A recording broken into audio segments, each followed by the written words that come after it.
Adam here with Wholesale Septic. We're going to show you guys float placement and how to wire this thing up real quick.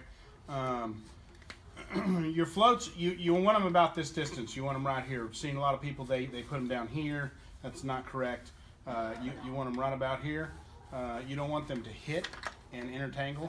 You don't want, a foot of lead on them where they're floating all over the place in the tank either. This is about all the lead you need. That'll do about 65 gallons on that cycle. Your alarm floats up here. Keep everything real clean.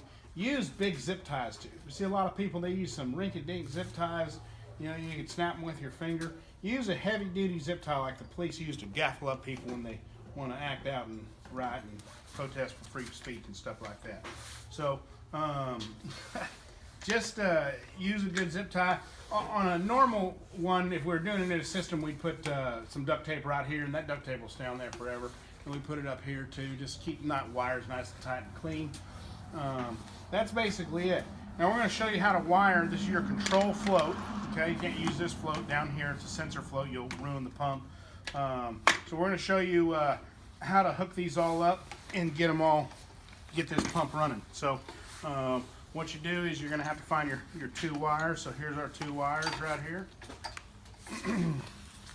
And so I got my float. I got my power here.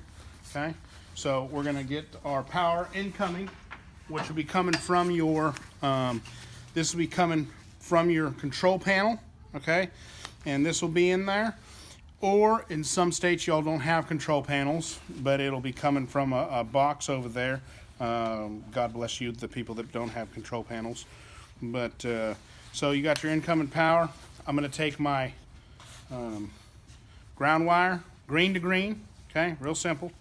So take my green to green, put my wire nut on it.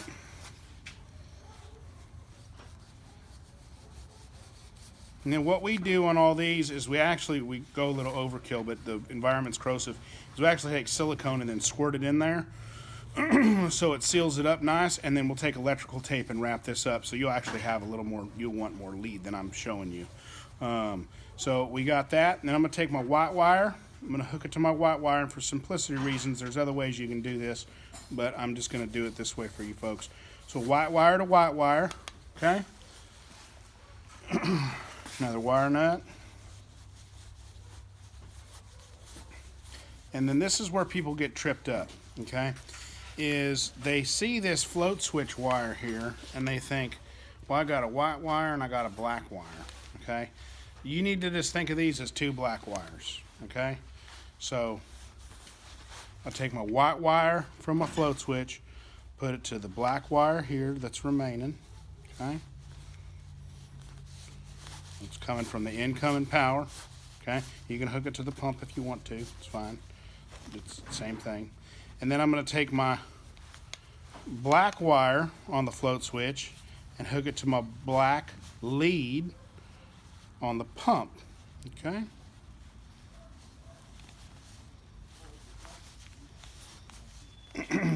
So there we go. We got those two. Take your wire nuts. Like I said, we like to put silicone in there. They got silicone wire nuts and all that. We've never had an issue. Generally, we get 10, 12 years out of a pump before it needs to be replaced. Floats last just as long.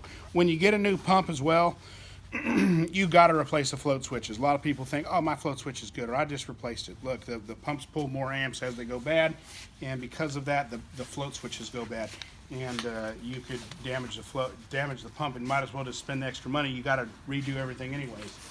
So now we're going to hook it to power. So if you got a control panel, you're just going to go hit the breaker.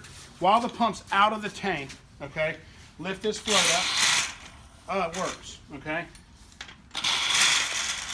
Good deal. And so you know the pump works, and you can set it in there. You'll notice on this, on the mechanicals, it's got to come all the way, and then the ball hits and it goes up. The Mercuries are real sensitive. I mean, they can get to right here and they'll go off. But on mechanicals, it's got to go pretty high up, and it takes some time also as it going down, and then it goes off. So it's just a better overall float switch. That's how you wire up your pump, and you're good to go. Once you got all that, test your alarm float too. Goes beep beep. good to go. Set it back in the tank, hook it back up, you're ready to rock and roll. So it's not that hard, real simple to do.